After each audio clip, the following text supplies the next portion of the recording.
What's going on, guys? Welcome back to the E4 Mafia Podcast. Today we have two special guests with us, and the biggest question is Jiu-Jitsu going to help you out, whether you're a cop, a civilian, military, or just your everyday life? We have two great guests here today, and I'm about to introduce them to you guys. We hope you guys enjoy the episode. Thank you guys so much for all the support. If you guys want to get some of our merch, it's the first link in the description. Kind of have them stay in there for these life-saving benefits that we're trying to impart on them. Please don't have her get attacked yet. She got attacked. And here's the thing, man. The jiu-jitsu, from a technical perspective, goes through the roof. These are people that have been through things, that have had to do things. In jiu-jitsu, I can tell the type of student, I can tell their predominant learning style by the questions they ask. Because at the end of the day, what's our goal as a trainer?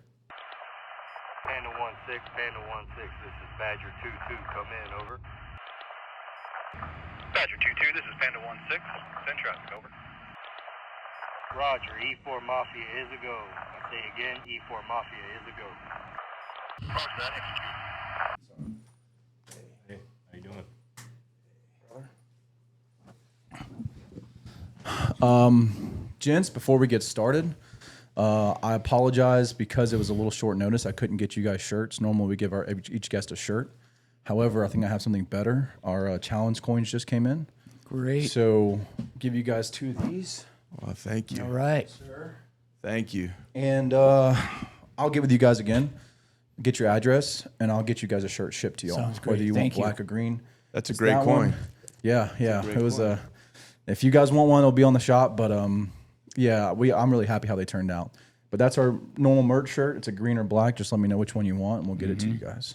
Okay. Great. Guys, we have Tom and John here. I'll let them introduce themselves. Go ahead. Go ahead, Tom. Tom Chuckerel, and I'm a lead Gracie Survival Tactics instructor and retired police officer from Maryland. I did 24 years there, training Brazilian Jiu-Jitsu since 1997. And I retired back in 2017, moved to Monterey, California, and teach at a jiu-jitsu school there, Gracie Jiu-Jitsu Monterey, and currently running these GST classes. And the Gracie Survival Tactics, it's actually a defensive tactics program for public safety, primarily law enforcement and military. So, Okay. yep. Yeah, John Ingallina. I've been doing Brazilian Jiu-Jitsu since, did my first class in 1995, and then did a bunch of other things as well. But I'm also a GST instructor. Been teaching law enforcement at my academy. I have a Jiu-Jitsu academy in Rochester, New York. Been around since 1999. So on our 27th year, man. So Congratulations. long time. Yeah, Yeah, right. yeah. And just by the nature of what we did, I don't know. We attracted law enforcement, a lot of law enforcement professionals. Had some good friends that were cops, and so we were teaching there a lot. And then got affiliated with Grace University. They had the GST program. Met Tom, and was asked to come on, and be an instructor there, and it's been amazing. Yeah. Yeah. I was one when you started, and I was -1 when you Yeah, started. So right. it's been a while. I can't imagine doing jiu-jitsu for that long. And I don't know how I feel about that. I know. Yeah, it happens more and more now. It's a good thing. The longer we do this, I mean, it's a happens more great and thing, more. especially to think about where you guys are now. And the Gracie Survival Tactics class, I was in y'all's class. It was a great class. I really enjoyed it. Kind of, put in perspective of what could work and what not could work, and maybe think about what to do instead of just going all out. Do you train jiu-jitsu? I did. So when I was in the Marine Corps, my lieutenant trained Muay Thai, and he was a big yolk dude, all about fighting. And just like Marines do, if we have an issue, we fight with each other, and then it's over, right? Right. No hard feelings when it goes to it. But he had it mandatory that we trained something on our off time. So I took up jiu-jitsu because I didn't want to get elbowed to the face. Wasn't really falling to kickboxing or boxing. Took up jiu-jitsu for a little bit because there was so much. I mean, I was in the field so much, training or doing deployments. It was a little different. And then it was about maybe a couple months I did that. Did Marine Corps martial arts, which some of it's outdated and some of it works. Like some of it can still be applied today, like the leg sweeps and the movements and all that. I got all the way to a black belt in MAP, but when we got certified on the ship, our instructor's certification lapsed a week before we got our certification for it. So when we got back stateside, they said you have to do everything again. I was like, I'm not doing that again. I'm getting my butt kicked for another couple weeks. And then when I got out, I trained here locally. I won't say their name, but I trained locally there, and I've always had an interest in it, either with friends or training there for about 3 weeks or 3 months. A lot of it, I like no gi. They were only training gi because they had a competition coming up. Right. But there was one purple belt that liked no gi, so he showed up and he wasn't going to compete. I was not competing because I wasn't ready. And then on the 3rd month, one of the moves that he was teaching us, some guy had his ankle snapped. And I was like, if I have my ankle snap, I'm out for a while and I can't afford to where I live. So I was like, I'm gonna have to give this a break. And he was like, that's completely understandable. And they wasn't moving fast or anything. I mean, it was 2 experienced guys. It was just the way the technique was, it was just an unlucky roll. It happened. Snapped. Do you train? So, No. Okay. I mean, again, same story. Same, yep. Marine Corps, the McMap. Other than that, no, I've never actually went out of my way to go train anything. I mean, I would like to, but right now, well, I guess you could say that's an excuse, but yeah, with work and then family and stuff like that, and I'm working, 13, 14 hours a day. Sure. And then on the weekends, I'm like, yeah, I don't want to go do nothing right now. Time to recover. Yeah. I got exposed to the Marine Corps martial arts program. Some of my students that would come, because I live in Monterey and Naval Postgraduate School is there, and Defense Language Institute. So we have a strong military presence. So a lot of people that have been either in the Navy or the Marine Corps have been exposed to the Marine Corps martial arts. right. And one of my students brought me the entire curriculum, and I saw it, and I was really blown away with how comprehensive it was. For sure. With the weapons takeaways and the actual use of impact weapons as well. And I was really blown away, and those guys were really good on the mat. Yeah, they're Hard, They're not bad. like hard charging. Yeah. I think the only thing that's part outdated is the bayonet techniques. Right. We get issued bayonets, and they do fix on your weapon, but when I was getting out, we had suppressors and was moving on to new weapon systems, still our bayonet, and that was still in the curriculum. So the Marine Corps is kind of hanging on to that tradition. Sure. But there is a lot, like the leg sweeps, the block punch variation sweep, the hip toss. Like I learned all that from when I was in the Marine Corps, and I wrestled in high school for Right. about a year. So I had a good foundation of but that was getting a guy on his back. You're not worried about getting choked out or anything because it's not legal. Right. But then, everything else just came from being drunk at the barracks and scrapping with other dudes. Yeah. There's no argument to the efficacy of Brazilian Jiu-Jitsu. For sure. For any, really, and that's not comparing the other martial arts. I think they're all amazing. And I think oftentimes people will get into comparing things because they want to, they want to segregate so that they can talk, about either their art or what they're doing. And the bottom line is, man, whatever you're doing is good. It's good training. For sure. BJJ is just, in my mind, is the best for somebody to do as an initial foray into the martial arts. Whether it's for Marine Corps or police officers or civilians, because it addresses this whole distance management situation, this comfort when you get very close to somebody. And even though we do a lot of stuff on the ground, we're never advocates of going to the ground intentionally. And that maybe is the segue between self-defense and competition. But man, I think it's so important to establish that, because people will, get on their bandwagon of BJJ versus other martial arts. But they're all good. We have people that have done, Taekwondo and karate and just all these arts. Yeah. And the other thing, man, is BJJ has been proven. You know what I mean? You can get somebody. And some of the other martial arts, they're great, but they're striking arts, so they're a bit hypothetical. Where BJJ is empirical for sure. There's countless video and from every walk of life on the efficacy of it. Right. And to get somebody, certainly law enforcement, why it's so good for law enforcement is because you guys have the potential to put your hands on somebody every single encounter. And so, and it doesn't mean that striking doesn't have its place. It does. And many times it's justified. Most of the time it's justified. But, and when you got to rely on it, it's tough. It's very tough. And you talked about the distance management component of jiu-jitsu and the energy conservation component of the jiu-jitsu, always taking into account the potential to have your weapon introduced into the fight. And, the fact that an officer is going to be accountable to the force that's used. Correct. Yeah. And we want techniques that are efficient. We want techniques that are effective, and we want techniques that are court defensible, right? Mm.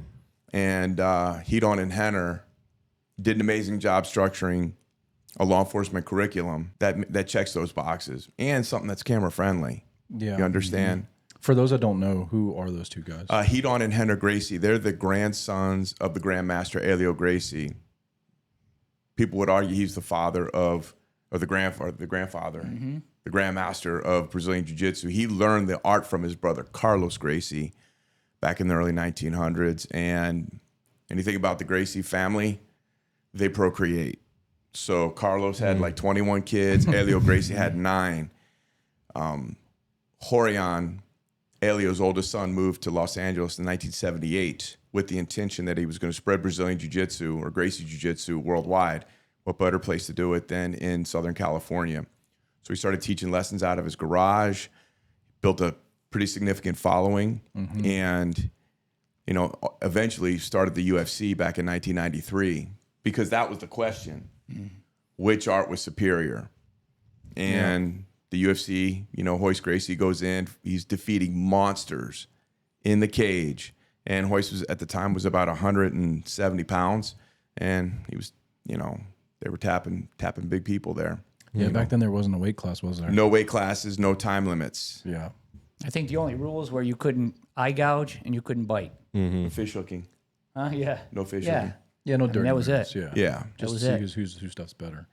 Yeah, and then I remember you guys talking about Gracie challenges. Yes, the So challenge matches. I think the biggest question is a lot of people ask, does it work in the street? Yeah, it works over here. And I would say it does, especially learning everything I learned from you guys and then seeing how things play out. About 9 out of 10 fights get to the ground eventually. Especially police fights. Yeah, but even not just police, it'd be. I mean, I would say almost 10 out of 10 go to. If there's a fight, they're probably going to the ground. 'Cause Right. Their first command is going to be, lay down, put your hands behind your back, or whatever. But what is Gracie challenges? Oh, the Gracie challenge matches were it was a proving ground. It was the laboratory to see how this grappling based Gracie Jiu-Jitsu, Brazilian Jiu-Jitsu art would do against any other art out there. So in the early 1900s, when the Gracies got exposed to Jiu-Jitsu for the first time, they started teaching it, and it was brand new to Brazil. So people were like, that stuff doesn't work. So the early challenge matches occurred 1925 on, and they continued in 1978 when the Gracies landed here in the States. And they went on for probably another 20 years or so. And but people would come in, they would challenge them. The challenger would sign a waiver and give permission to have it videotaped. And I think, what was it? They were offering $10,000 if you could defeat one of the Gracies, and Who wouldn't try for it? Yeah, right. yeah, I mean, I think you'll get everybody from non-experience to experience. right. Go through the door just to try to win 10 grand. Just trying to win trend. Yeah. Yep. Like, I don't never heard of Gracie. And Hedon and Henner, the guys that we work for, Horion Sons, man, they all participated in these challenge matches. You know what I mean? It's 16. It's amazing. And just go on YouTube and go Gracie challenge matches, and you'll see they'll pop up, and there'll be a bunch of them because they sold a bunch of DVDs back in the day with all the challenge, like a lot of challenge matches on there. They're impressive. Yeah. So, from somebody who doesn't know anything about it, what's the difference between Brazilian Jiu-Jitsu and just Jiu-Jitsu? Yeah, Is there a difference?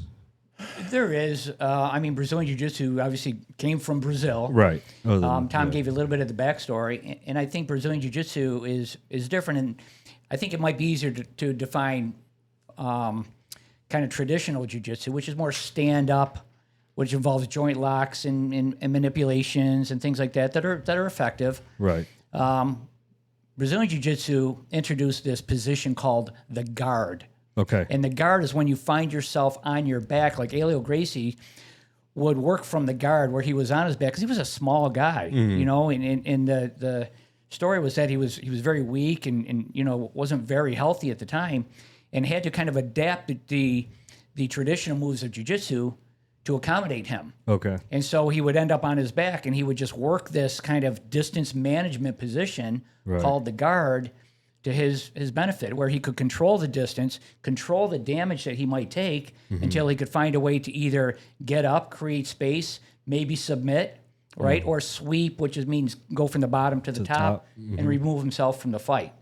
So, those are the big difference from Brazilian Jiu-Jitsu, and I think traditional stand-up Jiu-Jitsu, which is more like, people, I know I'm dating myself again, but that's more like, I don't know, like a Steven Seagal from the movies, you know what I mean? Even though that's all whatever, but yeah, would you say? Yeah, I would agree with that 100%. And maybe just kind of piggyback, some people would make a distinction between current Brazilian Jiu-Jitsu and Gracie Jiu-Jitsu, because we know that Brazilian Jiu-Jitsu can be viewed as a sport, right? It is viewed as a sport, so some people treat it as an athletic event. Hidon and Henner really place a major emphasis on the self-defense techniques. So hence the distinction between Brazilian Jiu-Jitsu and Gracie Jiu-Jitsu. Neither one's wrong. You know what I mean? It's it's where do you want to put your focus on? You need to know how to escape a headlock and a two-handed choke. I mean, you're not going to get two-handed choke in a sport-based school. You need to know weapon defenses as well, which we all take into account. So as far as being Gracie Jiu-Jitsu practitioners. Yeah, but I mean, the gym that I was training at for the short amount of time I was training at, there was no weapon retention. It was just... No, there doesn't need to be, right? Right, because no one people don't have to worry about that. Yeah. So, there was no need for it. I'm sure if he had an influx of military and police officers coming through the door, he'd, I guess, implement something that's already out there that he knows and can, recycle the information to put it out to help them out. But majority of the stuff they were teaching was just mostly competition, and then I was tired of getting choked with my gi on. Well, yeah, I mean, and that's great. But, like with any competition, there's rule sets that have to be adhered to. For sure. Whatever sport you're doing. And so, we compare a lot of times to wrestling. In wrestling, there's weight classes. Yep. There are time limits. There's points. And there's strategies that you have to train with in order to do well in that venue. Right. Right? And that doesn't mean that there's not some value to be attained from sport. There certainly is. But, the big difference in self-defense is that, there are no time limits. There are no weight classes. There are no points. And so, we need to train ourselves with those things in mind. And that's where the Gracies, Hidon and Henner were just brilliant in doing that, because they came out at a time with Gracie University, which was their online training curriculum, 2009, I believe. And man, everybody was like, how can you train online? How can you learn online? And their point, man, and they stuck with it. It's like this, I use this quote. I think the philosopher's name is Arthur Schopenhauer. I just love this because it applies to so much. And he says that all truths pass through three stages. First, they're ridiculed, then they're violently opposed, and then they're taken as self-evident. You know what I mean? So something new comes out, like online jiu-jitsu. People are like, no way, it's ridiculous. Right. And then they got their detractors and their haters. And now you look at it, it's self-evident. Of course, it's a great thing to do. For sure. So, and then, as we say all the time, and Tom emphasizes so well in every single course of being a police officer, we used to teach jiu-jitsu to law enforcement officers. Right. And now we teach it for them. Okay. So we've Henner and Hidon and Tom and all the instructors have just kind of navigated themselves through what really is going to help a law enforcement officer even more so than just the self-defense concepts. Right. So as he mentioned, it's distance management, it's weapon retention, it's court defensible techniques. And you put all of those together in a course and people get a buy-in very quickly. Right. And then even over the course of 1 week, somebody who's never done anything before feels more comfortable. And I'll say a few more things, man. I'll get off my soapbox because I see this in the civilian sector, right? People will say, like, because there was this Bruce Lee-ish kind of philosophy of like, confidence, like, the Karate Kid, you develop this confidence, but that's real. When we get let's just use a hypothetical 32-year-old female, let's say mother of one that comes into jiu-jitsu, and in in 1 week, is she going to really learn any repeatable self-defense? Probably not. Right. But she's going to gain a level of confidence, realizing that it's not about winning, it's about surviving. It's about staying safe. Can she hug somebody from the bottom? And we show how the people just can connect, you know?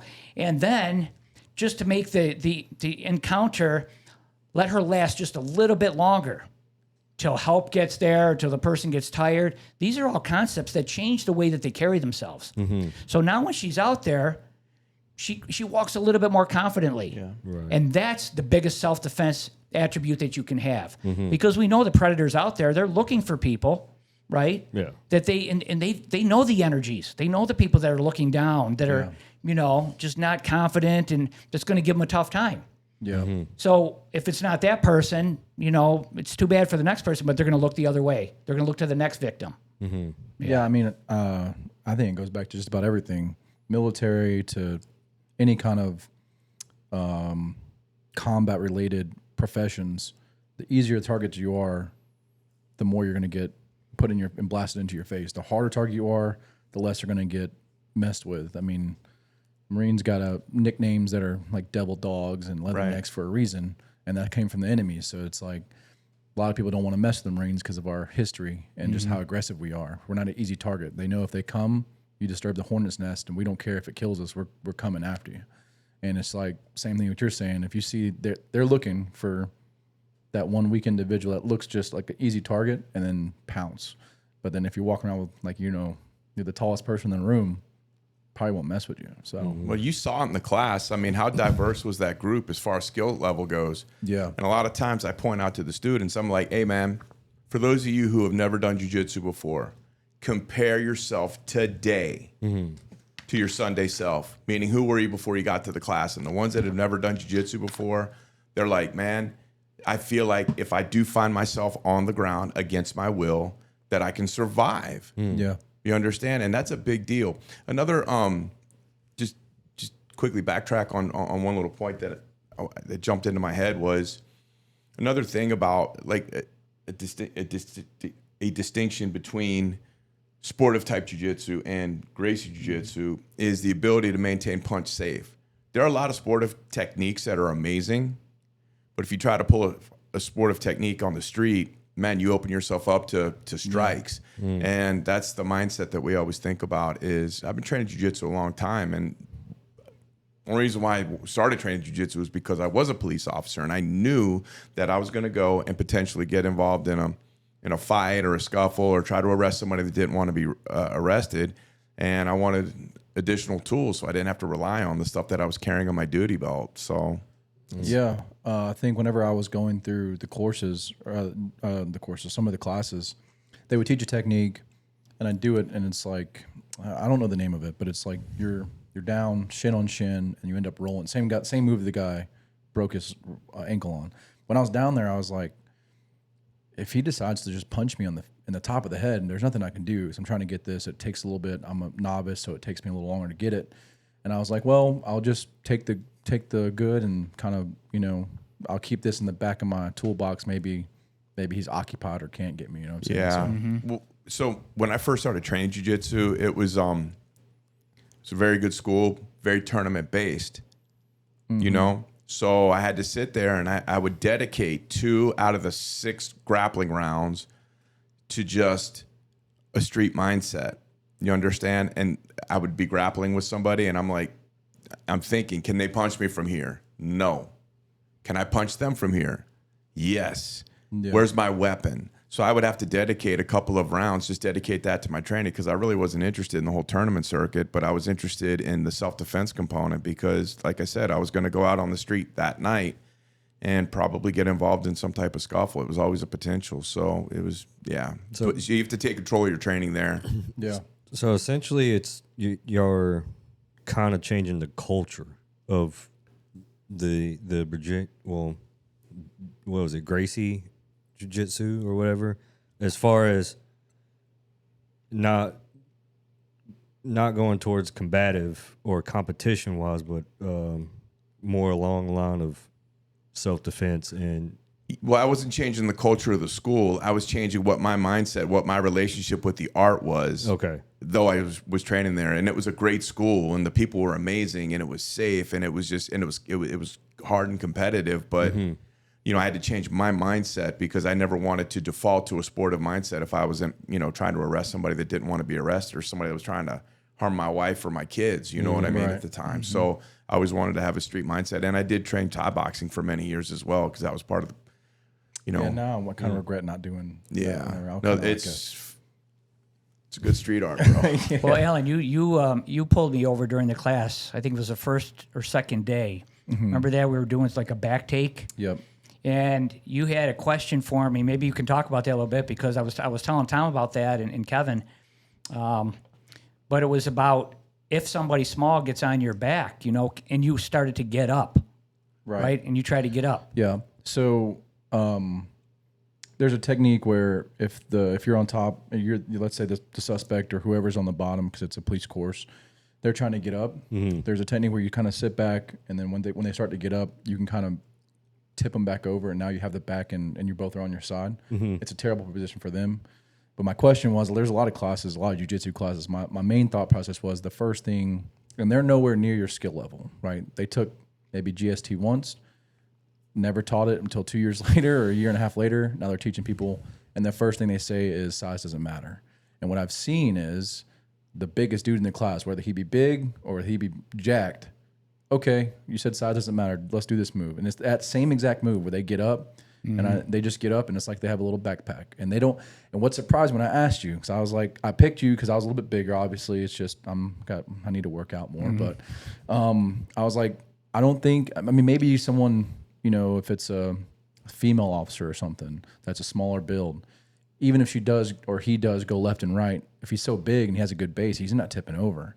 And I asked him, I was like, hey, what would you like? What's your suggestion to this move? And I was thinking, no, I'm about to get this black belt move that's about to fold me and my clothes on. Yep. He let go, disengaged, and said, now go to a different option. And I was like, didn't even think about that. Yeah. It amazed me. I didn't even think about it. And I was like, you're so right. Because now you can gauge and articulate that I know this guy's bigger than me or this person's bigger than me. Yep. I tried to use the technique. He wasn't falling, had to disengage, and whether they tase him, pepper spray, hit him with a baton or something.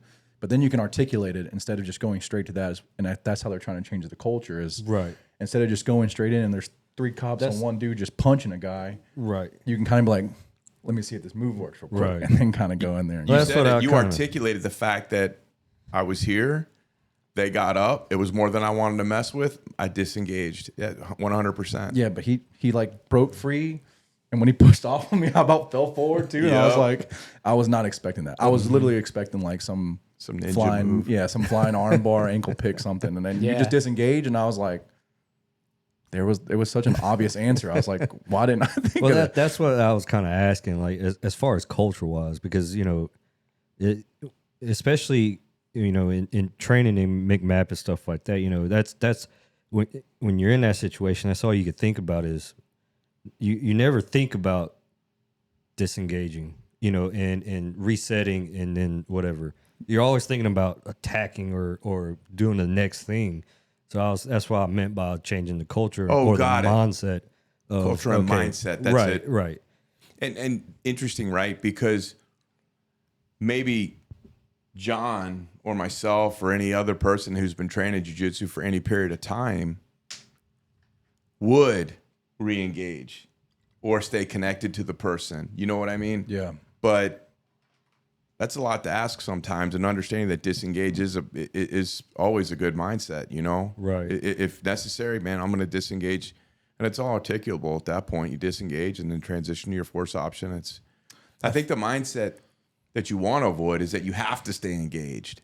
For sure. You know what I mean? And some Yeah. people are just like, man, ego, let's go. No, I'm gonna re-engage. They're like, no, you had space time. Back out, back up. Yeah. You know? I think the culture prior to defensive tactics becoming more jiu-jitsu was distance is your friend, Yes. right? And in certain situations it is. If you have time and distance, you have a lot going for you, right?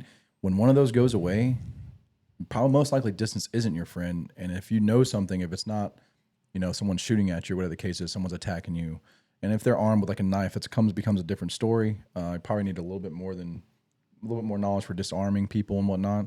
But if they're just, being combative and they just want to scrap with you because they want to scrap with you, distance, if you know jiu-jitsu, is not your friend. I would say you want to get in close and fold their laundry while they're wearing it. Yeah. No, and you made a comment too about a little bit ago about this whole concept that size doesn't matter, and it's kind of I think it's a false cliche. Of course size matters. Yes. Physics matter. Yes. You know what I mean? I think is that we don't want to rely on it. I know from the civilian sector that people, when I talk to them, they have this sense, even though they know it's not real, they have this kind of notion, this false notion that police officers are big, well-trained, well-equipped, because they see most of the references have been on TV or the viral videos that show the things that don't go so well. Right. For sure. Right. The majority of officers in my classes, and, they're just regular sized people. A lot of women, that are my size or smaller.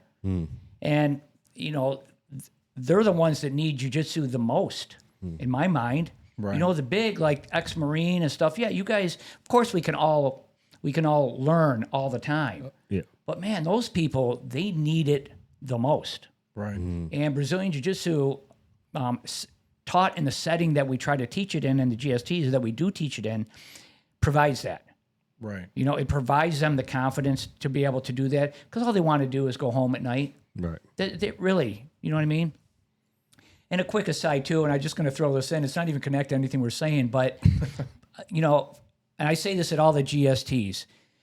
We have a pretty big school because we've been around a long time, and all of my students know that I'm doing the GSTs, and I'm telling you, every single time through like direct verbal contact before I go, or through we have some private Facebook pages, they are always like, Coach or John or, whatever, please tell them that we said hi and we love them and keep training them, and I'm telling you, man, these are 3 and 4 year olds. They're not type, but, through their parents and the parents. So they believe so much because they all see the effects of jiu-jitsu, the parents do for the kids.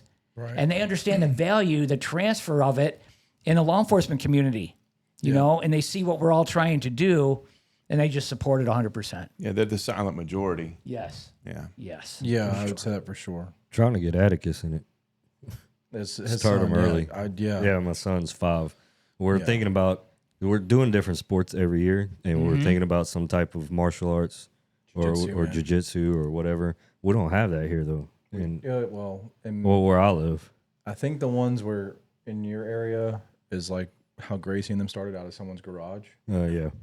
Most of the time, those guys just, I guess, I'm not sure how it all works, but they're just not associated with someone, and they're not high enough to open up, or they maybe don't have the money, and they just want to teach and have their people. And then there's one where I live, and I'll get with you on that. Yeah, that's interesting too when you talk about teaching the kids. I just want to say a few things about the bully-proof program. Yeah. Because jiu-jitsu, and there's this, I think, misconception out there in a lot of fields, not just in jiu-jitsu or martial arts, but is that when you attain a certain level of proficiency in whatever your vocation is, that you automatically qualify to teach that, right? Yeah. And sometimes the analogy that I use is just because you graduate high school does not make you a high school teacher. You know what I mean? Yeah. There's a whole other set of standards that are required, right? A multitude of standards. So with the bully-proof, man, we want to make it fun. We're not trying to make killers out of these kids and doing flying arm bars and all that stuff. Some people do it because that's the mindsets, right? I want to teach these kids, and some kids will have fun with that. Yeah. Maybe 1 out of 25 kids. Yeah. And the rest can be like, I don't want to do this anymore. So let's teach age-appropriate classes. Yeah. Right. Let them have fun. It's not Play. pacifying. It's not watering it down. It's teaching them where they are Right. so that they learn to love jiu-jitsu and love all the other benefits in addition to the physical benefits that come through. Yeah. So, and that's, man, and I'd love for Tom to just break into, I'm sure we'll get to it, but into like the teaching methodologies and why people connect with us so well. All the GST cadre, all the instructors. That's such a big part of our program is how we give that information, right? And how people receive it. And so, man, talk about that a little bit. Yeah. It's huge. As far as The importance of the teaching methodologies and teaching the techniques. well, I almost want Alan to speak on it because Oh. Alan got to experience because potentially, and Mike too, what you didn't see what the methodologies look like, but you've been taught in basic Yeah. and in your MOS schools, right? Yeah. And then you've been taught and you're professionally. You've all been taught professionally. Yeah. And I mean, what was your experience with the teaching methodologies? Well, the Marine Corps is a little different, you know. Yes. Obviously. That methodology's out the window. They have their own. But my biggest thing that I thought was important was the 3-word rule. In the class, we'd learn certain techniques, and then as we go through, we look at our forms, the paperwork side of things, and we go each line, and at the end of it, you know, we go through all of it and how it works. But without realizing it, the 3-word technique. So, and one of the moves is like grab the wrist and then trap the elbow. You don't use more than 3 words, and because you don't, you kind of whoever instead of just getting up there like grab the wrist and this is why you do this, that, and all that. Eventually, you'll get to that. Right. But before you get to that, it's a 3-word limit, a 1-sentence limit, and then you tell them why. Right. But it's like grab the wrist. You do it once, then you do it again, and especially like something physical. Majority of the world is kinesthetic learners, which is we talked about doing learners, but Yeah. without realizing it, they'd break us, and we'd go with our partners. And in my head, I'm sitting there saying to myself, grab the wrist, Yeah. grab the elbow, trap the foot, Yeah. split the feet. And then once you get it about one time with your partner, you're like, now you've done it. You're like, well, I can go a little bit faster. I got this now. And then you mess something up, and my partner corrects you on it. But the way that it's set out is like without them noticing it, they're receiving the information so well instead of just getting up there and like, all right, you're gonna grab the wrist, and this is why you grab it. Yep, And fire then- hose. Yeah, and it's kind of like you're sitting there focusing on, okay, I gotta grab the wrist like that because that's why. And now he's talking about some elbow. Yep, he's and then he's 3 like, okay, steps down the I gotta road. do a C clamp instead of a monkey grip, and so you're sitting there trying to figure out what a monkey grip is and a C Yeah. clamp. Yeah, now he's You know what trapping I'm the saying? foot over And there, then he's and like, then now he's going to the trap the foot, and he's talking on and on about that how important trap is because it'll tear down their base. They can't base out, so you can roll them if they're on top of you, and then you roll them, and then you wait. Make sure you split the feet. And I'm like, I thought it split the. Yep. Your feet aren't married. What do you mean split the feet? So then you're trying to watch over there, and then he's like, and then they'll be like, okay, let's do it. And I'll be like, come here, Tim. Think about what the students are experiencing at that moment. They just got hit with a fire hose of information. And not everybody that walks into that room is a DT person. They're walking in, they're already disqualified in their own brain. You know, they're out of shape. Yeah. They haven't done DT in a year and a half. Right. They're not DT enthusiasts. When we say DT, it's like defensive tactics, right? Yeah. And then you think about what the student's going through. What's the instructor going through when they see the student just messing the move up? Yeah. You know, and then it's just this bad energy. So, man, we make like a minimum of 4 demonstrations, but we're doing probably 5 or 6 demonstrations with the layering of information, like Alan is pointing out. We call it shading, starting off with the 3-word limit. Then we go 1 sentence, and then in that third talking demo, we give them, most of the whys or a lot of the whys. Right. So they've seen the move multiple times. They've heard the verbiage. They've heard the sequence of the movements. All right. And, we hold the students accountable to training very slow. Yeah. We know that speed, the faster you train, speed is the enemy of retention, right? Right, If you can't yeah. do it slow, you're not going to be able to do it fast, effectively, and efficiently. Yeah. Right? So physicality kind of masks a lot of imperfections in the moves. And I may be able to do a move on a smaller body imperfectly and it'll work. But, man, what if I get somebody that's my size? Right. And a little bit of athletic. Yeah. Man, those details are going to matter. So we start off very, very slow, and you experience the week. Yeah. And it's like you start off very, very slow, and then I don't want to say rapidly, but we start up in the level of intensity, and you see the most students that walked in that were scared to death. Right. You walk in and you see them, and by like Tuesday, they're walking a little taller. Hey, man, I just trap and rolled a big guy. Oh, my gosh. And then you saw that, the pressure testing gets a little more and a little more. And, man, you just see success. And people, they leave our classes different people. Yeah. I'll share this one story. man, I had this one student. It was a lady, really cool student. She was amazing. And yet the blindfold drill that we did, Yeah. the freestyle fight simulation blindfolded, Yeah. right? And this girl, this lady, she was cop and she was doing her thing. And it got to the point where we were doing the blindfold drill. And I saw her and she kind of froze with the blindfold on. Okay. And I just kind of look, I'm very aware and I'm just kind of watching her. And she paused for like 10, 15 seconds. And her partner just kind of stayed there with her. And then she started going again. She started just doing it. And so we go through, do graduation. She comes up to me after class and she goes, "Hey, can I talk to you for a second?" I said, "Sure." And she goes, during the blindfold drill, I froze. And I said, "I saw." And she goes, "I'm a survivor of child sexual trauma." And she goes, "Man, it's a tough story to get through for me because it was very moving." She said, she goes, "And I've done my work." She went to her therapy and she's been aggressively pursuing healing, right? Right. She goes, "That drill right there," she goes, "I'm good now." That was like her final friggin' thing that led into her recovery from such a horrendous childhood. And I was like, man, I got a little emotional, man. Yeah. And it was very powerful. Like I said, people show up one way and they leave a different way. And we take no credit for it. We were just there to witness and provide the environment, Yeah. Because it's not just like child sexual trauma.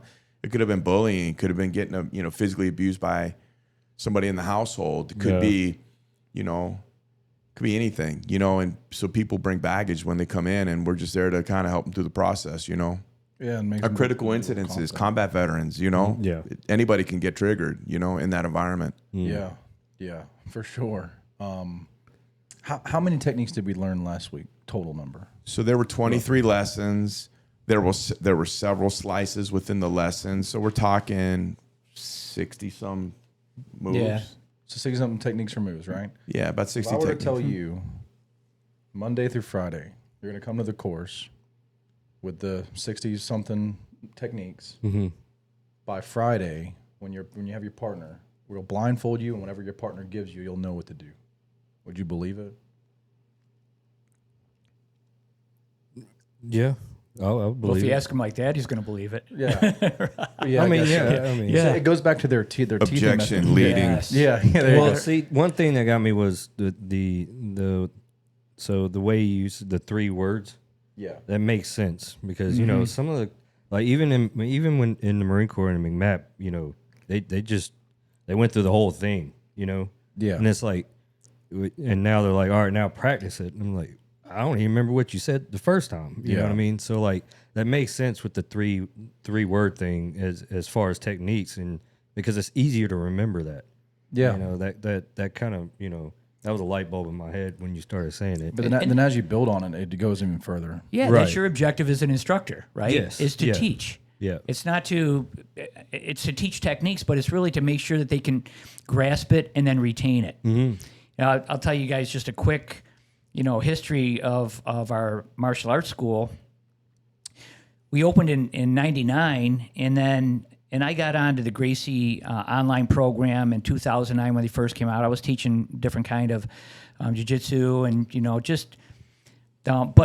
but this was amazing, and it was online and I had some trepidation just because I was like, it was new to me. I knew you could learn it, and we were just kind of incorporating some of the stuff. And then in 2012, I made the decision, 2012, 13, I made the decision that I want to become the certified training center.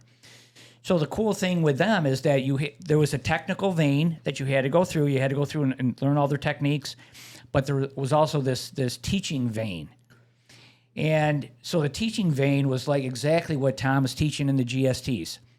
That's the teaching methodology. It's a little bit more extensive because the crowd isn't all as exclusive as law enforcement professionals, but nevertheless, it's like How do I teach that? Man, I learned that. Went out to LA, this very thorough certification program, came back and started to implement that. Yeah. Our school took off. And why? Because of the techniques? Yeah, the techniques were cool, but it was the teaching methodologies for sure, and the culture that they really emphasized too.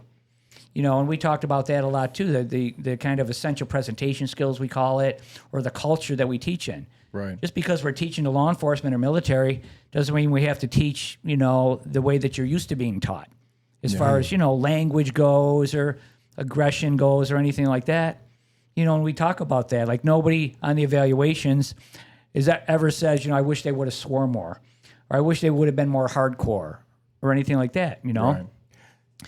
And then just one other little point on that is that, Tom and I share our contact information with everybody at the end of the GSTs. And so we get feedback, and man, some of these people, from years ago, they're still corresponding with us.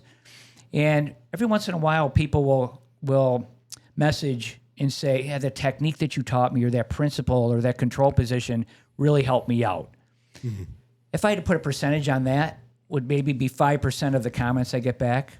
The vast majority of the comments that come back are, man, I just love that course so much. It's allowed me to verbally de-escalate better. Yep. It's allowed me to teach my kid wrestling better. Yeah. It allowed, all of these other things. And so, when we say you're learning jiu-jitsu is a lifestyle and life skills, man, we mean it. For sure. For sure. Dude, I just had 2 guys from a GST. They had them a couple months ago. I'm here, right? They hit me up and they're like, hey, Tom, we're in Monterey. Can we go by your school? Quick text message to the guy. I said, hey, expect these 2. I said, waive the mat fees. Yeah. No gi rentals. And he's like, yeah, no problem. So, yeah, these guys just show up. They've been to my house. I give them aquarium passes to the Monterey Aquarium. Go. Just bring them back. Yeah. Yeah, that's a connection that we established with the students. You said something, about the success from your school. See, I came up. You had exposure to jiu-jitsu prior to Gracie University. What are your thoughts on what Hedon and Henner did to structure the art? Because when I started training in 97, it was very unstructured. It was just very we walk into class and the guy's like, okay, what do you want to do today? And they're like, half guard. And we're like, half guard it is. And then you walk in and you just do all these different things. And then you go back the next day and they're like, what do you want to do today? And we're like, back mount. And they're like, and you're learning something that you shouldn't even be touching. And Hedon and Henner, back in the early 2000s, were wondering that Gracie University, they're like, man, we're the Gracie family. We are the first family of Gracie Jiu-Jitsu, Brazilian Jiu-Jitsu. We brought this stuff here. Why do we only have 300 and 400 students? So Henner, being the meticulous data person he is, went back, and don't quote me on the number here, but he said, man, he goes back and he goes, we've had 10,000 people through these doors. Why do we only have 400 people? So he goes back, and you want to talk about the structure of the program? I think that would be amazing. Yeah. Well, it's exactly what you said. Exactly with in BJJ, like anything, there's thousands of techniques. You know what I mean? And there's well-intended instructors that get excited and they want to teach the cool things. Like me, I was doing the same thing. Right. And it wasn't so much in just BJJ, but it was like in judo or karate. It was like, and karate was a little bit more structured. I think because of maybe where it came from. You know what I mean? It was very organized men in the East that would teach mostly military men in the East, and they brought it back. So it was a little bit more structure. But yeah, with Brazilian Jiu-Jitsu and even judo, there's like 63 moves in the Kodokan judo system. And so you get in there and it's like, okay, how do I give everybody all this information and let them train it and everything? And it's just, in no other venue really besides that, like in no other instructional program, school, any institute of higher education, are you going to find a teacher teaching without structure and without a lesson plan? Right. but martial arts was like that. So yeah, to their credit, man, and we know Henner very well, but man, at a very young age, and he don't too, but Henner was kind of like the spokesperson. He at a very young age, man, he saw what he needed to do, researched it, kept meticulous logs, I'm sure, and then stuck with it. And he's like, no, we're going to develop this Gracie combatives system. And 23 moves out of the thousands of moves or 36 in the civilian combatives program. And we're going to stick with it. And we're going to cycle through. You're going to get an attendance card, just like you would get in school. These moves are going to be on the card. And every class you come in, you're going to get a check mark next to that. You can do them in any order, because every class is really taught as if it's the first time you're going in. So it's amazing, and we teach exactly like we do with the GSTs. So you get new people, they're helping each other out. So it's really just brilliant on a lot of aspects. You have a limited amount of techniques. You have a teaching methodology that supports students going to the mat themselves with a pair and being able to help each other out through those as the instructor goes out and just provides tips and help and everything. And they're invested in each other's success, right? It's very positive. And here's the thing, man, the jiu-jitsu from a technical perspective goes through the roof. Yeah. Here's kind of something that very unscientific, but what I've seen in my travels in jiu-jitsu, because, through the GSTs, a lot of times I'll go into the schools and we'll participate and roll with those guys and everything. And so the blue belts that we get through the CTC, through the Gracie University, once they get to about blue belt level, they have very good understanding of these basic techniques. The other schools that get to blue belt level, they have a basic understanding of techniques, and they've sparred a lot. Yeah. Right? So their class, they're learning 2-3 techniques, and then they're sparring. So from a sparring perspective, they do very well against our blue belts, just because the focus on our blue belts is foundational skills, is comfort and chaos, learning these things and developing this really strong foundation. But an interesting thing happens that I've seen at about 3-stripe blue belt is that now the sparring kind of evens out a little bit, because all of the people that have been through the CTC program, they're very comfortable defensively. They know their principles really well. They have conditioning. They roll. They love rolling. They're not injured, right? So they're on the mat longer. And then a purple belt and above, it's not even that, you don't see like our higher ranked belts are better, but I'll tell you what, there's a lot more of them. You know what I mean? We might get 100 people that start in our program, and I don't know this, but maybe 50 people stick it out through purple belt. That's a lot. And really in the traditional schools, right, Tom? I mean, you start with 50 people, you might get 5 to purple belt. Right. For various reasons, they get injured, they get discouraged, and nobody tells us nobody would say I can't handle it. Just other things come up. They don't want to pay the money, that it doesn't fit their schedule. It's not exciting to come to. So it's like, why not make your mat encouraging and a positive experience for everybody?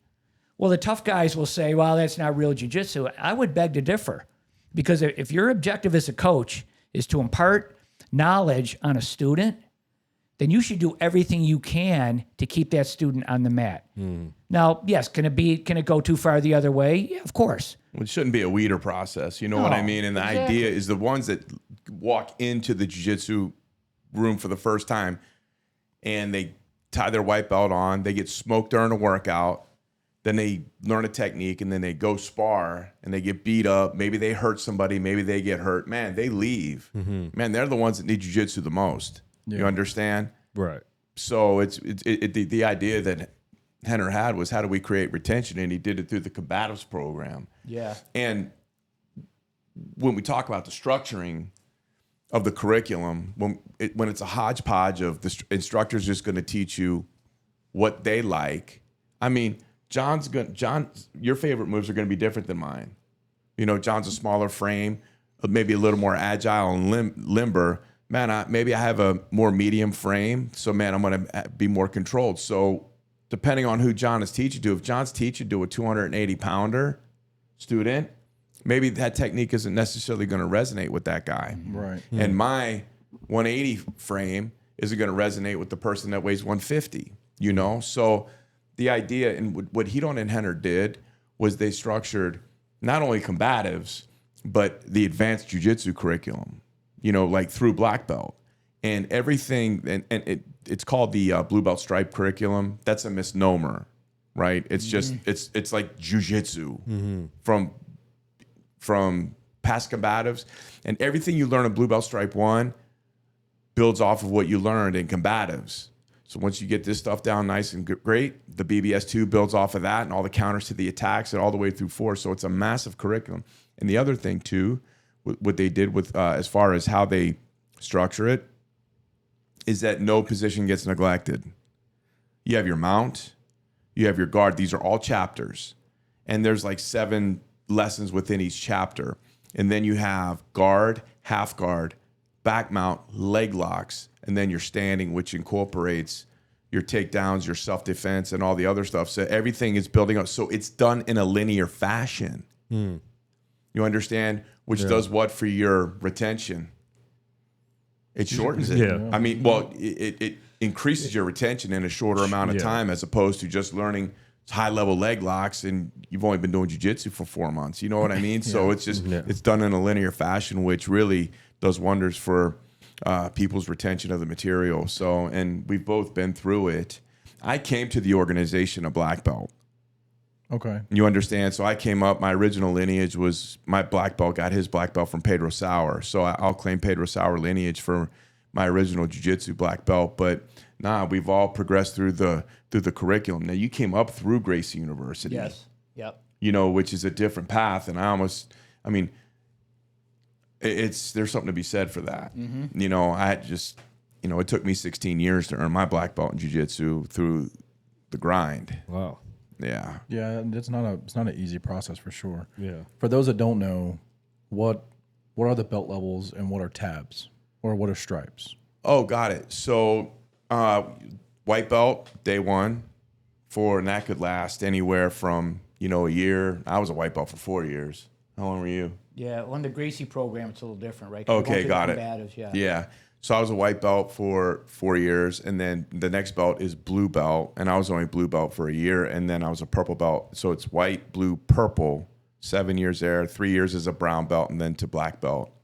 Okay. And what are the tabs? Or people call them tabs or stripes. Stripes. Yeah. Stripes. What was the purpose of that? Just to show progression within that particular belt rank.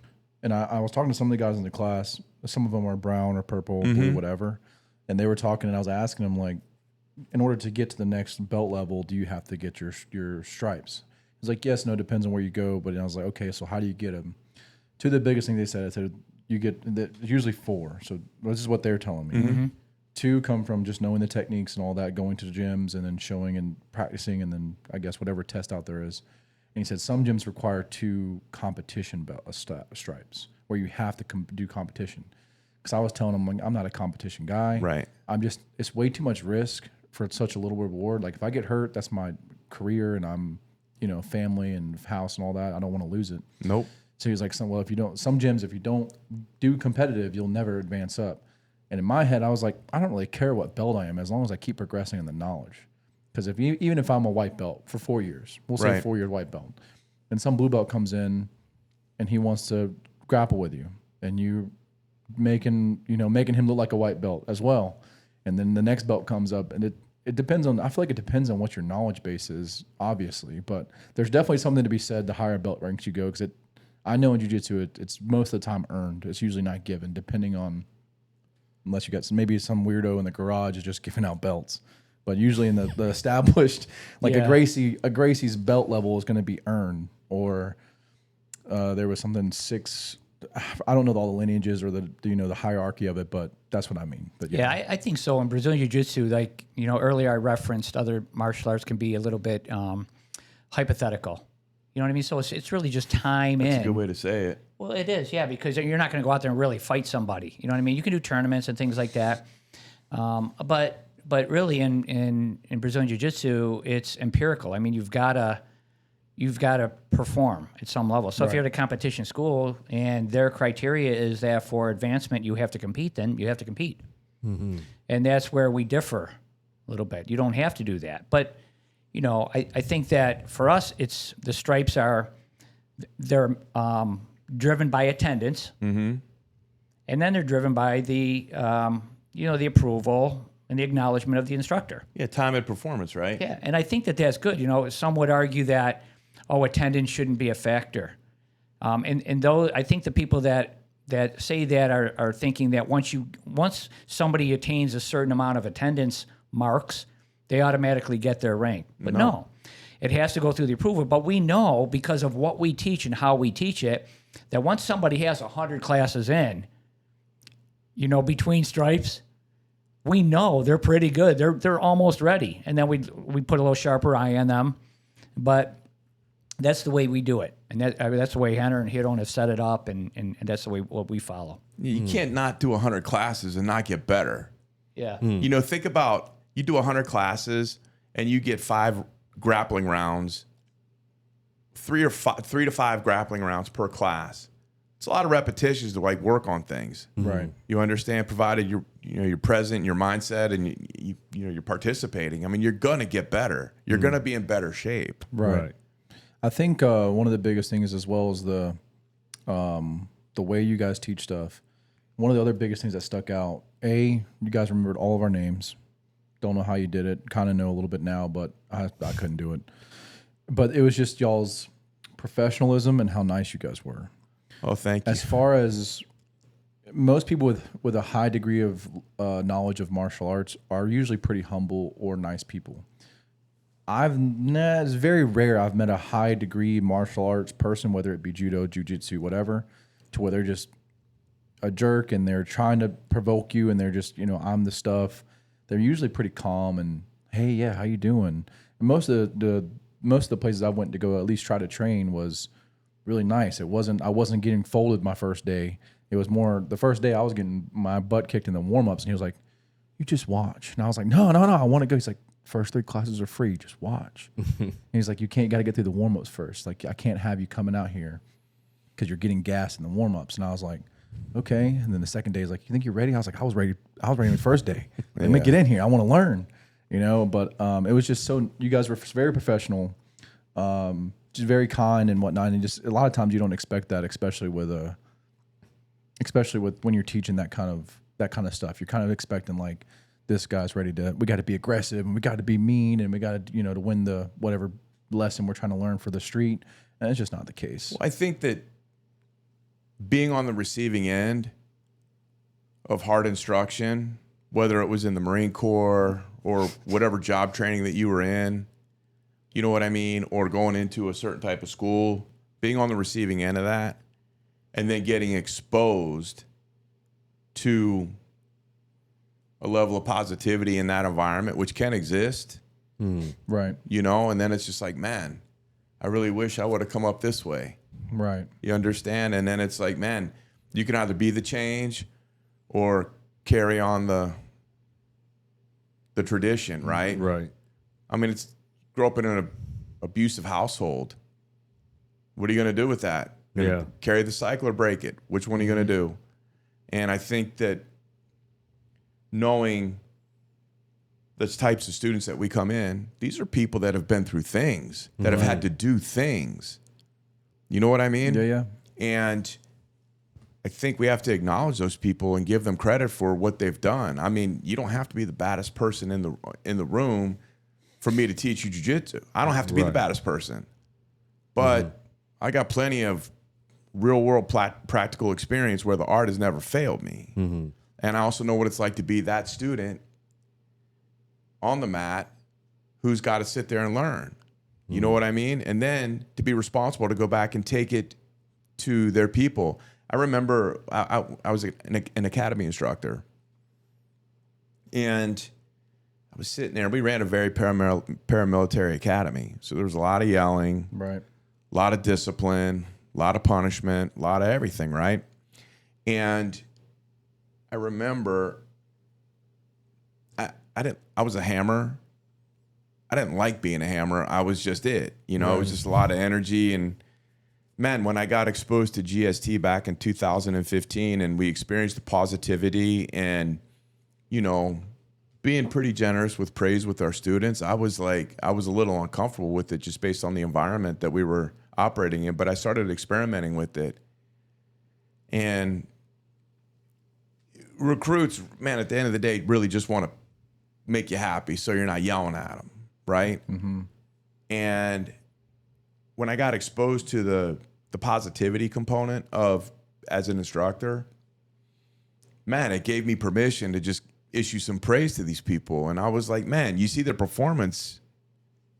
I don't want to say skyrocket, but man, you're reinforcing positively that they're actually doing something right. Right. Because at the end of the day, what's our goal as a trainer?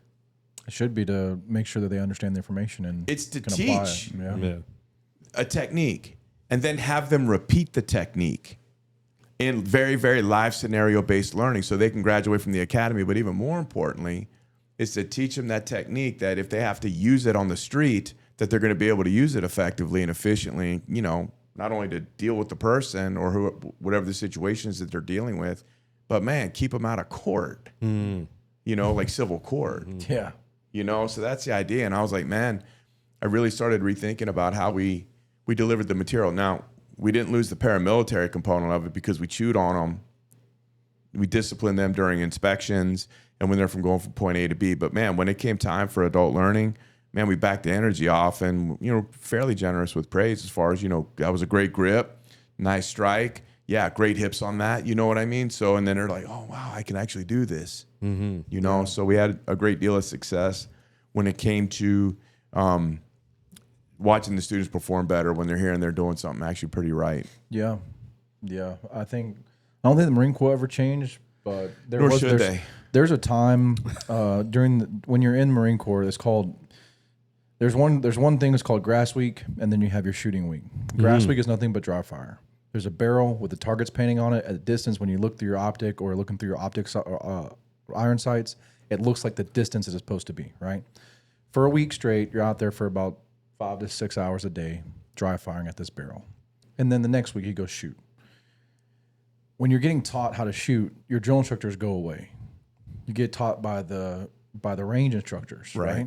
And the first thing I remember I don't remember his name, but I remember this little sentence he said. He said, look, I'm not going to yell at you. I'm not here to yell at you. I need to teach you guys how to shoot. And he's like, this is very important.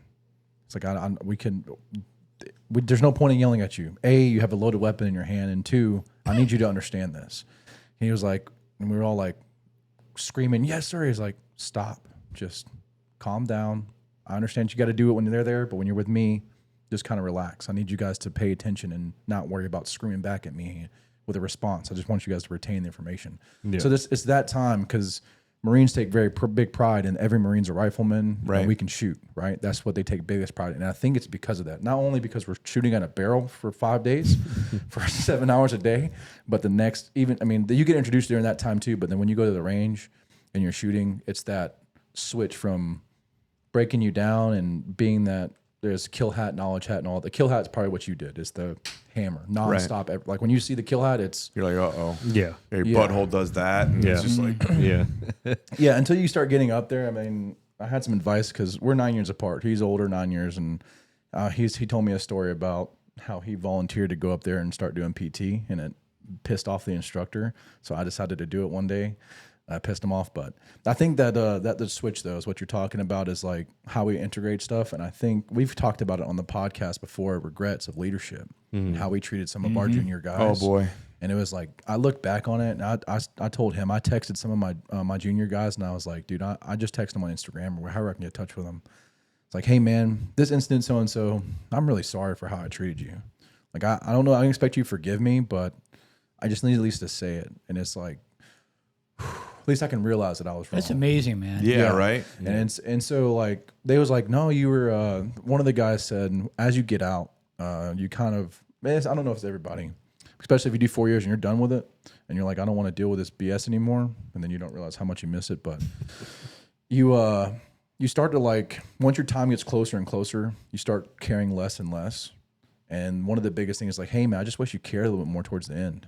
And I was like, the kind of like sniper shot through the heart. And I was like, damn man, you're so right. I should have gave you 110%. I understand that now. And like you said, whenever I teach some classes, if I'm having a terrible day that day, my students will never know. Right. Because they don't deserve it. I've been in those classes where the instructor came in with a chip on his shoulder, had a bad day, the class sucked. My problems are not to push off onto you. And it's just that when you said that, it kind of made me think about that and some of the traditions that we pass on of hazing when you first get to the fleet, especially the infantry culture. It's calmed down a lot. Like we had one of the gunnies that works for the police department in this area. He came down and he talked about how we've heard stories, but he was a part of the time when if you're a new junior guy in the infantry, you get duct tape between two mattresses and you get thrown off third deck. And that was your initiation into the club.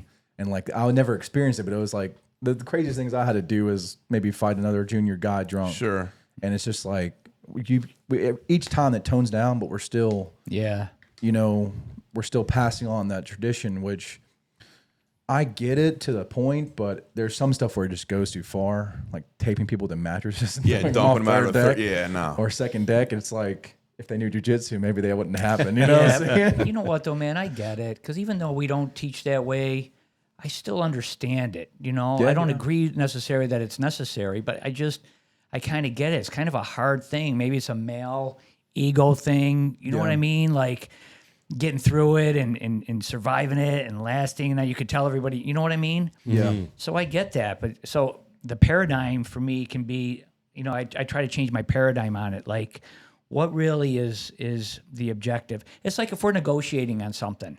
You've heard of win-win negotiating, but that's a real thing. You know what I mean? Regardless of where the differences that you come from.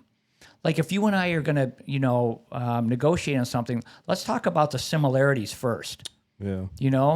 And you can find them. It doesn't matter the age difference. It doesn't matter the familial difference. None of that matters. You've got a family. You love your family. You love your job. You know what I mean? You feel a sense of belonging in your community. So we talk about that a little bit. Now you have a difference of opinion maybe on how to, how to teach your recruits. And so let's talk about that. And so we're starting from a different level than, man, the way that you think sucks. And I'm going to tell you why it sucks. And you can tell me why, my way does. And then we never really get anywhere. Right. And I feel like that's just higher level teaching. It's having this end thought of being the best teacher you can be, or at least addressing that throughout your week. And thinking like, how can I teach this a little bit better? You said something earlier, Alan. You talked about kinesthetic awareness. About how it's so prevalent in jiu-jitsu and in the Marine Corps and your training and all that stuff. I remember hearing something from an old karate kind of master that I trained under, and he was from Canada, so he wasn't Asian, but he was an Asian historian. Like he knew all the old time, and the guy was, he was amazing at what he did. There was some things that we didn't jive on as far as but the point is that there was some things that he did, and he said to me one time that there's three main ways that people learn: kinesthetically, visually, and auditorily. Yep. And I know, always remember that in jiu-jitsu, I can tell the type of student, I can tell their predominant learning style by the questions they ask. If they're kinesthetic, they'll say, do it on me. Can you do it? I want to feel it. If they're visual, they'll be like, can I see that again? Yep. Show me again, coach. And if they're more auditory, then they're like, what's that called? But just knowing that and being aware of that, man, that's like one of those things, the 1% that brings your class up just a little bit. And now you've got the connection with everybody, and now you're able to kind of have them stay in there for these life-saving benefits that we're trying to impart on them. Yeah. I wanted to ask you guys just a few things that for you guys and then for the listeners. So if someone wanted to get in jiu-jitsu right now, fresh out the street, don't know nothing about jiu-jitsu, wandered past the gym and was like, this looks cool, where should they start and how should they start? I would say number one, an internet search, right? Yeah. And then I would go in and watch the class. Just watch. You know, just see what you're getting yourself into. Because, man, not all jiu-jitsu schools are created equally. There could be a classroom culture difference. And if you walk in and you walk into a Shark Tank, you know what I mean? You walk in and you go and you have your experience. If you were built for the Shark Tank, great, but most people aren't. And if you go in and you get overwhelmed by the experience, you're going to walk right out of that door and you're never going to experience jiu-jitsu ever again for most people. Right. Yeah. So I would internet search it. I would go watch class. Hey, you want to do it? Not yet. I just want to watch and see the vibe of the room. See how the class is being instructed. Check the cleanliness of the facility out. You understand? Just kind of just take the vibe in. How's it smell when you walk in? Does it smell like sweat and, mold or whatever? Yeah, man, you might want to look at another place. So look at the cleanliness of the facility, watch class, what's the vibe of the students, and just kind of see how they're interacting with each other. And just how are the students conducting themselves? Yeah. Is somebody just taking off their shirt in the middle of class and just changing right there, like in the foyer, or is there a changing area? Yeah. Look for those kind of little indicators. Where do the shoes go when you walk in? This You is know stuff what I I'll mean? Never even think about. Yeah, right. No, dude, it matters. Like if I was to go into a gym, I wouldn't be looking for that until you just said something.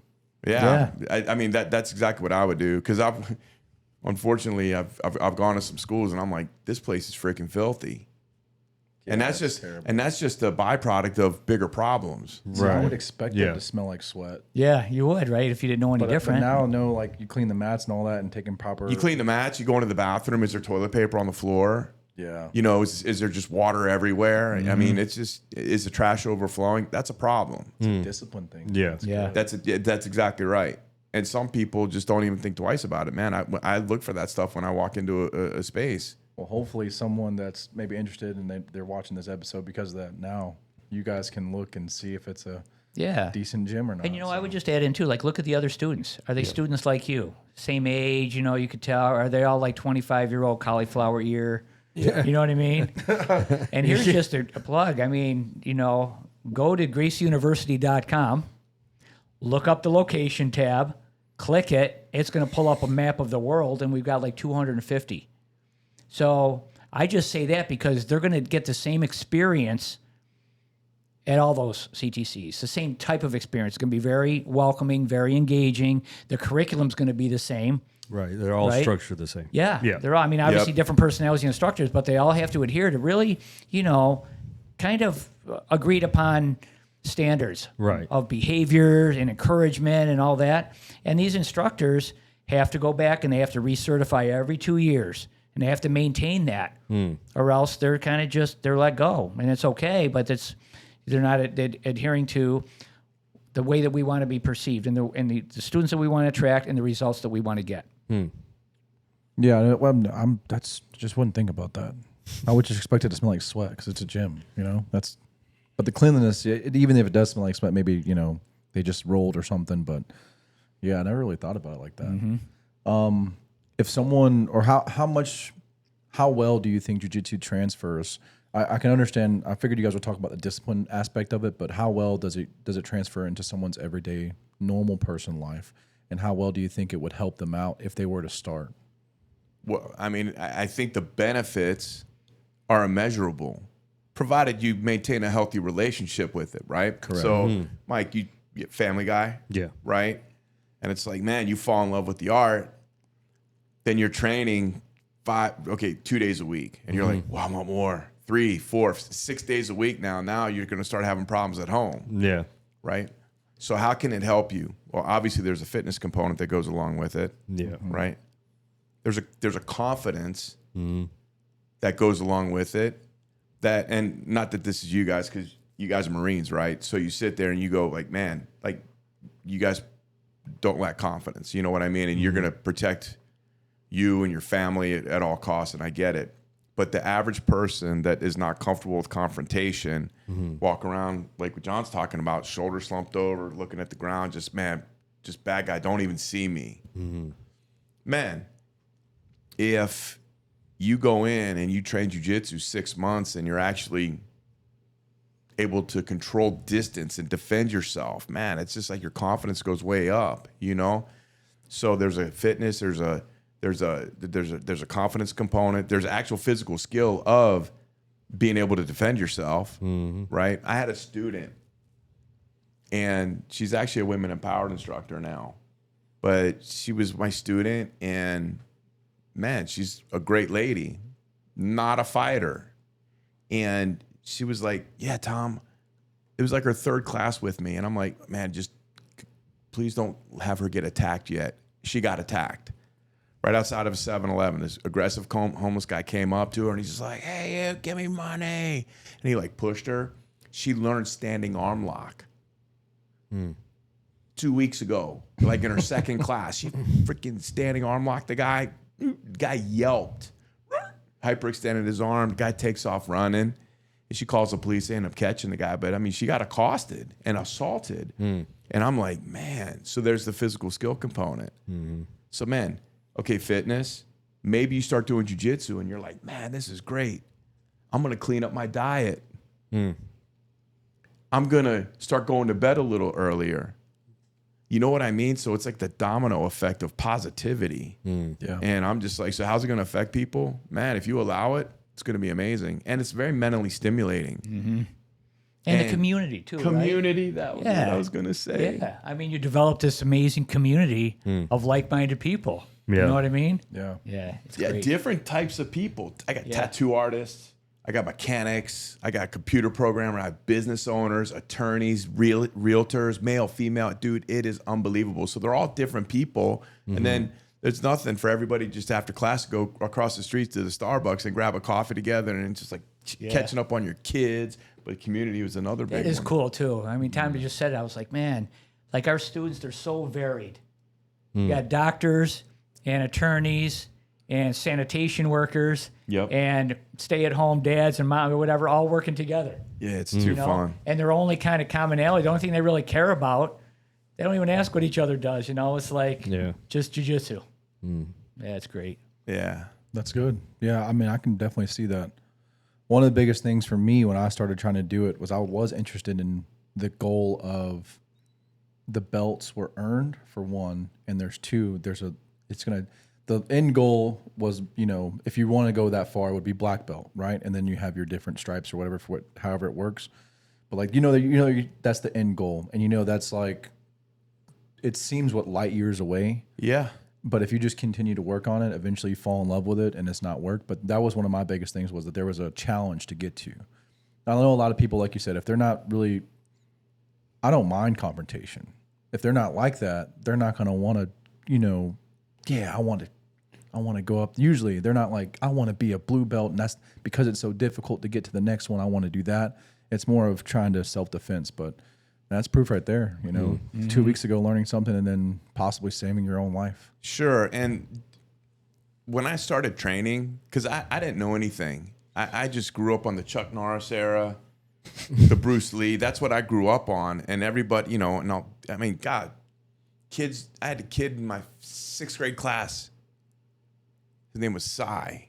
He tested for his black belt in like karate or taekwondo or something. So that was the mindset. I knew nothing about really jiu-jitsu. I did watch UFC #1, but I didn't understand how jiu-jitsu was so different from every other martial art out there, in the sense that I just didn't realize it. So I asked the question. I was like, to my teacher, I was like, how long does it take to get to a black belt?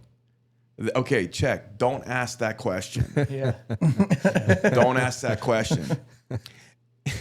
And then I spoke to the guy in Spanish because he was a Brazilian guy and I didn't even know. And he was just like, man, we speak Portuguese. And I was like, so man, that was like 2 strikes. I was like, I should just walk out of here, never to be seen again. And, but look, at some point you do fall in love with the art. I love it. You know, and back then it was a different avenue up. You know, it was hard. It was a grind, and it was. I mean, I don't want to overstate it, but it was like freaking Fight Club, and it was just, you know, it was survival of the fittest back then, and I was like, based on my background, I'm very stubborn and I'm very patient, and I mean, there's a level of toughness that I just was conditioned with. You know what I mean? So patient, stubborn, and tough those are all can be very good traits. Yeah. Not when you're arguing with your wife, but I mean, you're having a discussion about. You know, people say people will often say the belts don't matter. They do matter. Yeah, they do. They shouldn't be the priority, right? But Right. but BJJ kind of weeds that out because it's so long in between. Yeah. You know what I mean? But it's like getting a grade in school. It matters. Or getting a medal. I mean, it matters. You know, it's recognition. And so there has to be a carrot a little bit. And so, and I just say one more thing. And you know, I don't want to make my buddy cry here because, you know, he gets emotional sometimes. But kind of building off this community thing, like I've met the best people that have become my lifelong friends. Yeah, And if it wasn't for BJJ, I would not have met him. And, you know, I was saying this today. We came home from church, and I was like, you know, I mean, we're here 10 days. It's a long time away from our families and our wives. And, you know, but I was like, Tom, had we not done this, you know what I mean, done the duo, which is 10 days, so we're here a weekend, we wouldn't have had this opportunity just to hang out and do those kinds of things. Yesterday, we took some of the Norwegian. We got a couple Norwegian guys, Dutch guys. Netherlands, dude. Yeah. Netherlands. Netherlands. Yeah. Sorry. Oh, man. Sorry, Edit guys. that. Yeah. You'll forgive me. Dutch. How's Dutch? Dutch. Dutch, yeah. Got it. Yeah. But we were able to hang out with them in Atlanta. You know, went to the College Football Hall of Fame. We went did to the Coke. football game Friday night, the Oh, yeah, preseason suspended? game. Yeah. Yeah. Oh, okay. Yeah, they had the big injury there. Yeah. Gosh, dude. Yeah, they canceled. Yeah, we it. had some dinner. We went back and to get to our seats. The ambulance was on the field. They finished We it. missed it. But Poor guy. it was still great. And those guys were just mesmerized by, you know, NFL pregame or preseason game. And so, but you get to meet people like that, you know. sure. We get people coming in from other countries all the time. Yeah. That's So, crazy. Yeah. That's real crazy. All the time. And the fact that here we are doing a podcast Yeah. just based on the GST thing. It's not like, I mean, nobody's knocking our door down to do podcasts, and we've done them, but it's just like the fact that you're like, hey, man, would you do it? I was like, yeah, well, heck yeah, it'd be great. So I honestly, I was kind of like, it's like maybe they probably got a lot going on. You know, they're here for a whole weekend. I'm sure they want to go see the plane. They got plans. I've talked to the Netherlands guys too. You know, I gave them my number. I was like, look, if you guys get too drunk, just call me. My phone's always on. Don't drink and drive because you'll get locked up. Yeah, they're pros. And it's just like, you know, so I gave them my number. They never hit me up. That means they got home safe, I hope. It sounds like they had a good time. But I was really debating. I was like, do I really want to bother these guys with this? Like, it's going to take some time out of their day. And I was like, I don't know. But I was like, you know what? The worst thing they could say is no. And I'm okay with that. And I was like, if you guys were like, nah, it's not my thing. I'm like, I appreciate it, brother. At least you told me. That way I'm not wondering what the opportunity could have been. Right. So, like, the people that do come on, and if our followers follow along, like the level of people, I never think we'd be talking to the people like that. You know, we've had the first police officer that was Asian, probably the first full-time. He was the first full-time cop. He was also Asian, but first full-time cop to win the national shooting championship here in the USA. Give us tips on how to do it. I've been able to train with him in my shooting, and I can tell you just from 3 days of training, kind of like here, 3 days of training, my shooting went up like this. Wow.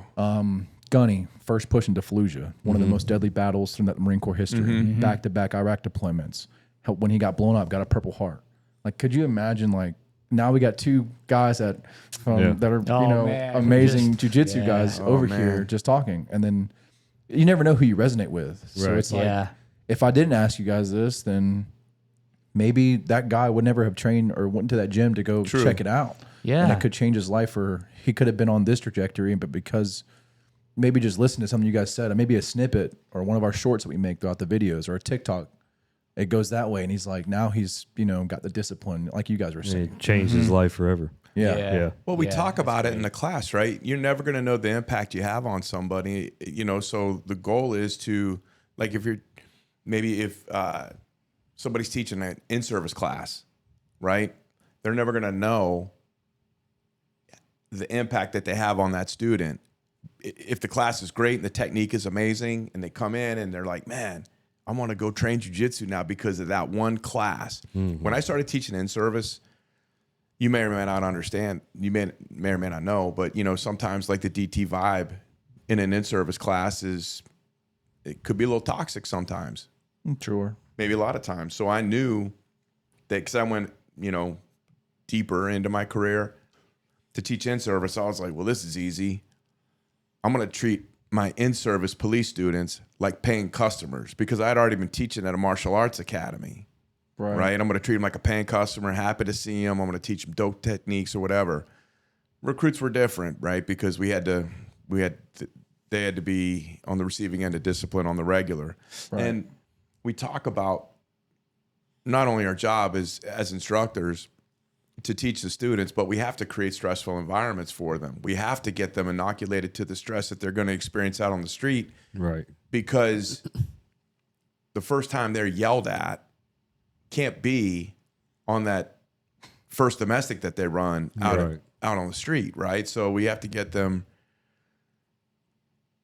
we have to give them the ability to function under stress. So they got yelled at. But, you know, I just think the opportunity teaching in a public safety environment, man, you could have a positive impact on somebody. Recruit you have for 6 months, right? Yeah. In service, you have them for an hour, 2 hours, 4 hours. And man, you may give them a life-saving skill.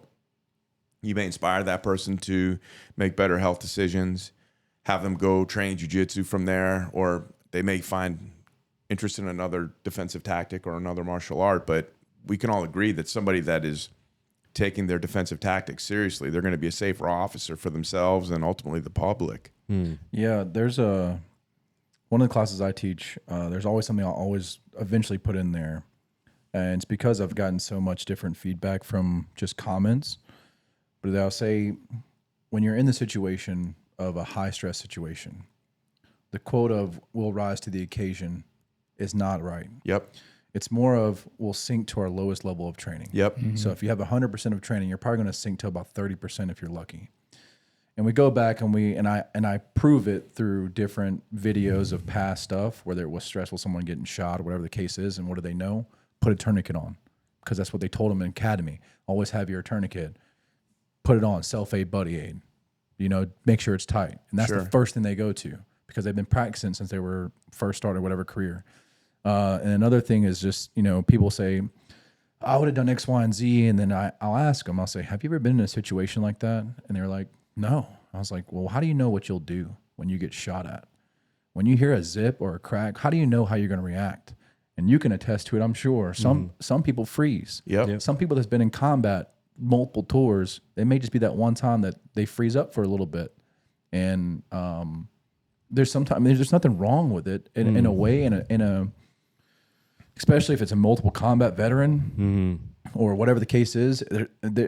War takes a toll on you, right? Sure. Combat, any kind of stressful environment, traumatic event takes a toll on you. So it's like, before you go out there and bash the guy for not doing X, Y, and Z, and you've never even been close to the situation, give him some grace, man. Right. Like, you know, you don't know what he's been like. If you don't know it, then how can you just sit there and bash it? I would have done X, Y, and Z. And it's like, bro, until you do it, I promise you. I hope that you're right. I hope you are Superman, John Wick, and do somersaults and take them out and do everything correctly. But I'm just letting you know, bro, we don't rise to that occasion. It's not going to go the way you think. It's going to hit you in the face, and you better be ready. Mm-hmm. Did you read On Combat by Dave Grossman? I did not. Oh, it's a good one. Bro. Yeah. I'm into it. Yeah. I got On Combat by Dave Grossman I think it should be required reading for anybody in public safety and definitely military people. It's an amazing book. On Combat. Yeah, I've seen him lecture a couple times. We had a couple officers that got involved in a critical incident. I was a DT guy and had some dealings with some use of force. And Grossman came, and I reached out, and we got spots for them, and I took them down to meet Grossman, and he actually took time and spent time with these people, because he's done a lot of amazing research as far as violent encounters, primarily in public safety and military people. So there's a lot of science behind it, and he's amazing. And he was just so gracious with our people. Yeah. It was a hostage barricade situation, and it was suicide by cop. He killed the hostage, and then they had to unload on them. So they had a lot of trauma going on there, both. Oh, I'm sure. You know, because Oh man. so, and they didn't do anything wrong. It just one Yeah, of those but horrible situations. But he was, I can understand that. But like, that's my fault. Like, we could have. I mean, that's when that same thing. And you know, why didn't I do X, Y, and Z? So we talked about Memorial Day podcast. That was an emotional one. Gunny talked about it, and it's like lose more guys from coming home than you do the war half the Right. time. And it's like, man, like, why didn't I do more? And then it's like, then you got to tell your buddy, don't think like that. And I tell my friends, I'm like, you can't think like that, brother. And then I catch myself a week later. I should have done more, man. And it's that time when you're alone and you're fighting those, dark times where it's like, damn, maybe if I just called, I would have saved them. But that's what I'm saying. The same thing for the hostage situation. They're probably beating themselves up, and that's a hard fucking thing to do. hard, bro. Yeah. And unfortunately, I feel you on that. I mean, I've lost, Yeah. friends and colleagues to suicide that were cops, and it's just, It's a hard. Yeah. it's definitely freaking awful. Try to turn it back around to a positive thing. I know. But yeah, it kind of took down. But that, Yeah.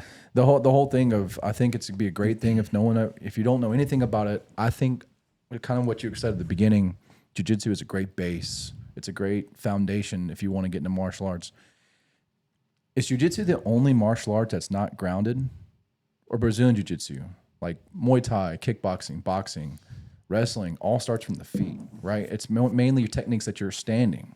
Well, jiu-jitsu starts standing. Yeah. So Every technique starts standing. I mean, and like when we were in the class, we started. I mean, it was later in the end of day one, but Yes, we did yeah, talk yeah. about the clinch. We talked about distance management strategies. I mean, Correct. Could you imagine going up and getting involved in an altercation, going, okay, down on your knees, let's go, let's start on the ground. Yeah. No, everything starts standing. There's a big joke. I told my friends, like, man, if there's ever an altercation and a guy gets on his butt and starts scooting to me, I'm running or he's getting shot. Yeah. One of the two. Yeah, 'Cause yeah. You're dangerous, brother. Yeah. If you know to do that, I ain't messing with you. I ain't going to the ground with you. But a lot of the majority of the moves that I've learned are, yes, they might start standing, but a lot of them are from like your back or from the, Sure. every other martial arts. It's like boxing, but boxing, judo. There's a bunch of hip tosses and all that. It's all from your leverage and throwing, and it's just, I feel like it's just a different vibe than sitting Well, you there said it. You standing said up. that most fights end up on the ground. Right. We know Yeah, that. yeah. Everybody kind of knows that. So, Yeah. but they all start on the feet. Correct. Right? Yeah. Yeah. So Yeah. yeah, and that's another kind of distinction between like the Gracie Jiu-Jitsu, Sure. right? As was passed down by Elio Gracie, is that there's a very strong stand-up self-defense component Yeah. to it. Just the grabs and the holds and the one arms and the getting choked from behind. I mean, things that we did in class, things like that. So they need to be addressed and are addressed in jiu-jitsu. Yeah, for sure. Where'd you say your gym was again? We're up in Rochester, just outside of Rochester, New York. Okay. So upstate, yeah, we're upstate near Buffalo, Syracuse area in New Sweet. York. Okay. So I got a lot of buddies in New York. So maybe if you Yeah. guys are interested, stop by his gym and give John Yeah. a holler and see what jiu-jitsu is all about. And Tom's out in Monterey, so that might California. be a little nicer area. I have a few people in California. Yeah, for sure. Big state. Yeah. Yeah, but most of the people kind of stay away from certain areas that I've served with because they just don't usually vibe with the same level of thinking, which is understandable. I wouldn't want to be surrounded with people that I don't think on the same plane level, I guess. Right. That just wouldn't be a good thing. Are there any in Georgia? Any- There are some CTCs, yeah. Yes, there are. Decatur. Oh, Yeah. okay. Yeah. Decatur. Where's Yeah, Uncle there's Eddie? actually Is three or it four. Roswell? I don't know. We have to look But them up. Look yeah. right up on the website. If I'm not though. They're all mistaken, there, most of yeah. the Gracie gyms are in Metro Atlanta. Okay. So a lot of the other gyms are like Yeah, it's a long drive. under a different umbrella. Yeah, and including traffic. It's really not that long away, but it's just with traffic, it's add another 30 minutes. Yeah, we see that. Yeah, you guys realize, especially going to Atlanta the other Yeah. day. Yeah, Yeah. it's nuts. But hey, guys, we really appreciate you guys coming. I know we're cutting it close on time, been kind of monitoring it. I know you guys got stuff to do. We got class tomorrow, so Yeah, we do. It's been an honor, man. Thank you so much. Thank you so much for Yeah. having us, man. Yeah. This Oh, was yeah. really You fun guys. for us. Thank you. really appreciate you guys. Is there any you guys have a website for your gyms or social media accounts? Yeah, I mean, mine is GracieVictor.com. Okay. Gracie, and then like the name Victor.com. Okay. Yeah. You have And anything Gracie Monterey. I don't own the gym, but I teach class when I'm home there. But it's Gracie Monterey. That's, I mean, hey, plug them in. Maybe someone's out that way. We both do a little Instagram too. I mean, if you're Sure. going to put it up there. So mine's my last name and then first name. So Ingallina John. Okay. Is my Instagram. And Yeah. Tom Chuckerel Instagram. That's how we our contact method was Instagram. 'Cause- okay, good. So I saw some of the videos you got, but yeah, that way they can kind of keep along and see see everything else that an hour and a half to almost 2 hours isn't enough to tell a lifelong story of. Yeah, man, hey man, it's a Jiu-jitsu, lifetime but- friendship now. Yeah, So, right. Yeah. But I'm glad. You have any other things that you're curious about? You're probably. No, I'm just soaking it all in right Yeah. now. I mean, I'm pretty sure we can go on for another 2 hours. You can soak it in Yeah. better if they did the 3-letter method, or 3-word method. And keep it going. Yeah, you Yeah. soak everything. Yeah, and the podcast. John, Tom, thank you guys so much. Yeah. Guys, if you guys, I'll put their social medias down below if you guys want to follow them. Thank you guys so much for all the support. Don't forget, if you guys want to get the merch, if you guys like this little sleeveless cutoff, let us know. We'll put it on the store. And if you guys want to grab it, we appreciate it. Challenge coins are coming out. We'll post that on our TikTok for a giveaway. And really appreciate you guys so much for coming. Really a big honor. So thank y'all. Thank you. you, guys. Appreciate it. Thank See you. you guys next time.